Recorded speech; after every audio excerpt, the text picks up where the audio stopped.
Hello everyone! Meu nome é Yara Zardo e eu sou da AKA Fluency, uma escola de inglês de aulas remotas que atende o Brasil todinho. E hoje eu tô aqui para gravar um vídeo para você sobre and, que é muito usado no inglês de forma informal e que consegue substituir is not, am not, are not, have not, has not e às vezes até don't e doesn't. Beleza? Se você está assistindo esse vídeo antes de escutar o nosso podcast sobre esse assunto, entra lá no Spotify e acessa o AKA Fluency Podcast, que eu tenho certeza que você vai adorar o nosso conteúdo por lá.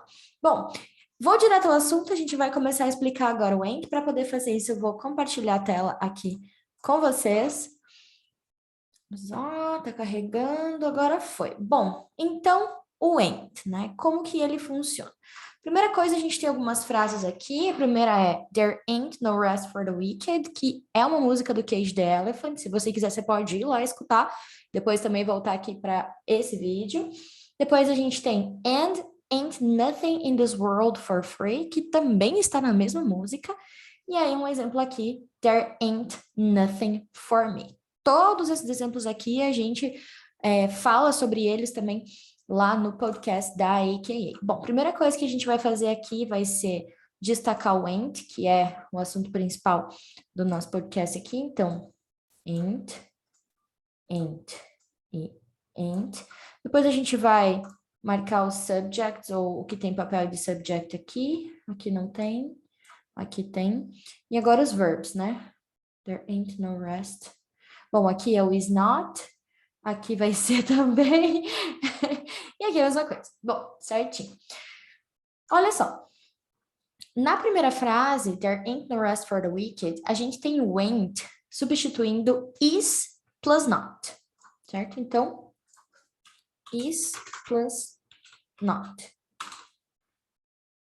Aqui, mesma coisa. There ain't nothing for me. There is not. Os três nesse caso aqui. Se você já conhece um pouquinho de gramática da língua inglesa, você já sabe que o verbo to be, is, am e are, ele vai ter o significado de ser ou de estar. Então, aqui nesse caso, o and está substituindo ser ou estar. Outra coisa interessante do uso do and é que a gente consegue perceber que mesmo já tendo o not aqui, a gente também tem o no nas sentences.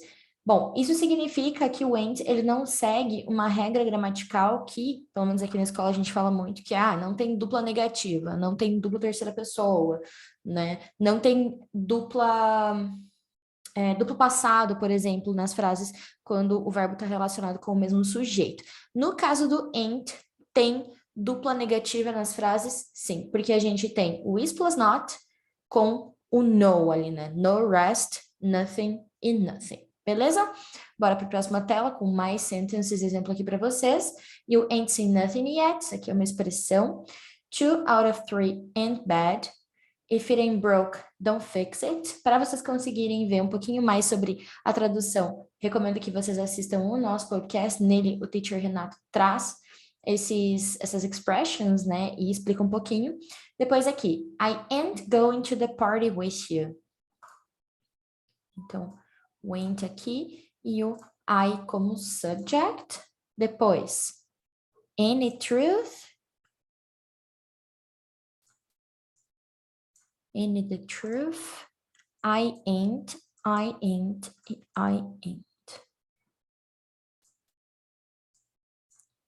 I ain't going.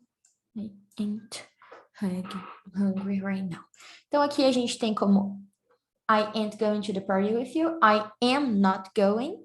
And the truth seria isn't it, right? Isn't it the truth? Depois, I ain't hungry right now. I am not. I ain't got a dog. I don't have a dog.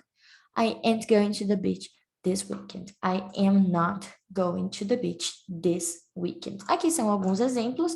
E aqui para lembrar vocês que vocês podem usar o ain't no lugar do to be plus not, do have or do has plus not, do, do does or do did plus not. Se você tem mais algum exemplo que você gostaria de compartilhar aqui com a gente, coloca nos comentários. E se você quiser conteúdo de inglês diário. Segue a gente no @inglês, aka Fluency, lá no Instagram.